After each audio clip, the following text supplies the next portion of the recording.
guys, so we are back with another video. It's Katouche here. Yeah, so as you see, I've got a different setup. I wanted to get comfortable so I can sit and talk to you guys. I have my drink here today, and today it's Vimto. I love Vimto. Okay, so in this video I want to talk about one of the TV shows I really liked on Netflix. Sex Education. I only watched Sex Education when season 2 came out. So when season 2 came out, I was at my best friend's house in Cardi, the Juicy Lord, and I was there. She's watching. I wasn't watching. I was getting ready. I was going out. I'm doing my makeup and I'm hearing the dialogue of the show, and I'm like, what show are you watching? And she was like, oh, Sex Education. So I said, put it on the laptop so we can both watch it. So we put on the laptop and I start watching the middle of season 2, and I was hooked. As soon as I went home, when I was back home again, I watched the whole thing, season 1 and season 2, all in one go, and I loved it. It was fantastic. It was like just so entertaining, hilarious. The characters are so likable and memorable. Favorite characters, definitely Maeve. I think it's Maeve. Maeve's definitely my favorite character, and the reason being is because she reminds me so much of a friend of mine. Love like how similar she is, because it makes her character more real to me, because it's like, okay, she's like a real person that I know. Eric is obviously hilarious, absolutely hilarious, and I think that's who I heard in the background when my best friend was watching it that made me go, who's that? You know, what are you watching? Because when he was like, wash your hands, you dirty pig, I was cackling. You should wash your hands, you dirty pig. I really enjoyed the show.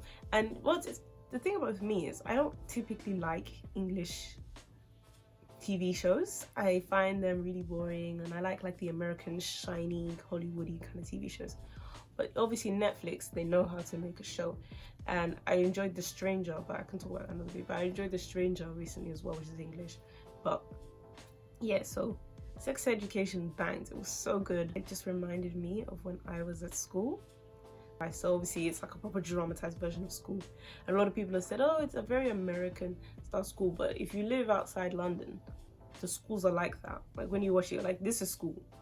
I liked how it was very subtle but on the nose at the same time, in the way it shows how people navigate their different identities in somewhere like a school, you know, like obviously Eric being one of the only black characters, and seeing how he navigates that as also being gay and stuff. It was cool. I just enjoyed it. I enjoyed the show. It was great. Didn't like the ending though. Didn't like the ending, and I'm gonna explain why. First of all, I don't really like Eric and Adam together. Obviously, I don't think anybody does though. And also Isaac's character, that is something. Is the disabled guy who lives in the caravan opposite Maeve's, in the caravan site, and he lives with his brother, who's his primary carer. And yeah, he's an interesting one. So at first, when I first saw him, I got so excited because I was like, oh my gosh, they have a disabled character in the show. And I think we'll first introduced him in a scene where Maeve goes, did he need help? And he's like, no. And he said very sarcastically, like, no. And that scene was brilliant. I saw it and I was just like, yes. Because it's not because disabled people don't need help, or for me personally as a disabled person, it's not that I don't need help, but I like to ask people for help. I don't like people to ask me if I need help. Don't take that as gospel though, as in what to do in every situation. It can be kind of disruptive when people ask you for help when you don't need it. You know when you're walking down the street and you got earphones in and you're there and you're going, well, in my case I'll be rolling down the street with my scooter, and then someone stops you, do you need help? And you're like, do I look like I need help? I'm also aware when I've like toppled over, that's a different situation. It's like the only time people who are not disabled interact with you is when they want to inquire about what makes you visibly different from them. You know, what makes you other is what they're interested in only, rather than you in totality. I find there's this like trope in making the disabled character kind of mean and grumpy. And it can be funny at times, obviously it's there for comic relief, but I just wanted some more complexity from the character in that respect. I mean, they're fleshing out his story. I feel like season 3, I reckon they'll do season 3. Season 3 I feel like we'll get to know more about him, but I really want them to do it right, you know? Like the show is really good at depicting the myriad of like sexual identities that people have and explaining them and giving them texture and depth and allowing you to empathize with it, even if it's not your direct experience. But disability related stuff hasn't come as far, I feel like, in terms of how it relates with the mainstream.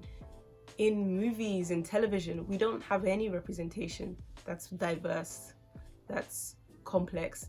So this character in many ways is a first. I know there's a kid in Tracy Beaker, and we have Special on Netflix.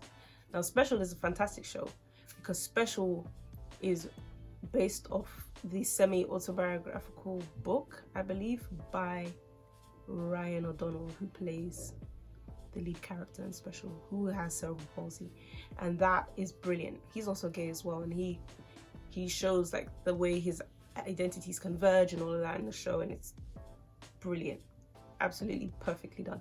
But Sex Education's character Isaac, feel like representing disabled people like that is tedious because we don't have enough representation. It's kind of similar to making like the black person play a criminal in a movie. I'm talking about The Hangover. I felt like they wanted to flesh him out and have him be disabled as a side note. I saw the attempt, but by making him this negative, grumpy, semi-antagonist in terms of how he blocks Maeve and Otis from being together, but also in how the whole thing with her mom, and when you have a parent who has an addiction problem and all of that, like, he doesn't seem to be improving people's quality of life. Every time he comes, it's like, yeah, I just find when you represent disabled people in television shows, it needs to be done properly. It's a difficult thing to do, but I don't think it would be so difficult if there were more disabled people involved in the making, rather than just have a disabled character played by a disabled person. In the writer's room, in everything wherein you develop the program leading up to when you actually shoot it, if you have disabled people there, you will get it right. Just like how the show has been able to appropriately depict teenagers. Well, it's exaggerated because it's a TV show, but like teenagers in school, they've been able to appropriately depict different sexual identities, people in the LGBT community. You can do it with disabled people. It's just people haven't done it. In as much as it's the step in the right direction that you have a character who is disabled, played by a disabled person, I would love for the character to be fleshed out in a way where they're not representing what people would expect. I feel like people expect a disabled character to be angry at the world. And I have a love-hate relationship with the character of Isaac.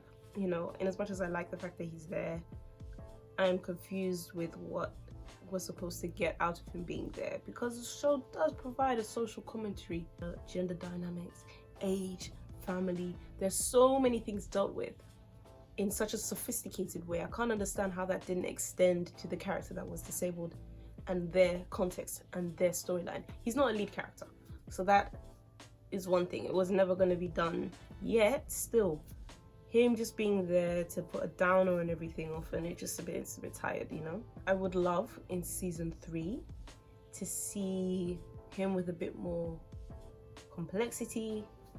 I've used that word a lot. Something that's more true to how disabled people actually live. It's dangerous. It's dangerous to have a disabled character play somebody who people don't like, because we're not people that are well received by society. If you can understand the responsibility in representing other minority groups in the show, I think it should extend to disabled people also. Yeah, so yeah, if they had maybe another disabled character to balance it out, because it's like, even you have other characters in the show that aren't particularly nice or kind, but there's always something to balance it the other way. So you've got, I don't know, the lesbian couple, but then you have Ola, who is pansexual as well, and then you have, and she's with Lily, so you have like two different couples that are like same sex couples. You know, you don't have that with a disabled character where you've got one and he's grumpy and he's blocking the two main characters from being together.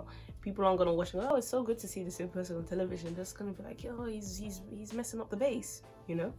So that's what I say. Put some more characters in it since he's continued on this trajectory, so we get some balance, you know. But overall, I love the show. I just feel like the Isaac aspect of it was a disappointing ending, and it was the ending as well, so that's the last thing people remember. Isaac turning off the phone, so me even Otis can't be together. So, you know, yeah. What did you think of the show, guys? So I'd like to know, who's your favorite character? Do you like Isaac? Do you think he is a good character representation? Outside of what I've said, how did you feel about him when you watched it? How did you think it spoke to the wider sort of representation of Pacific people? I want to know your opinions. Comment below.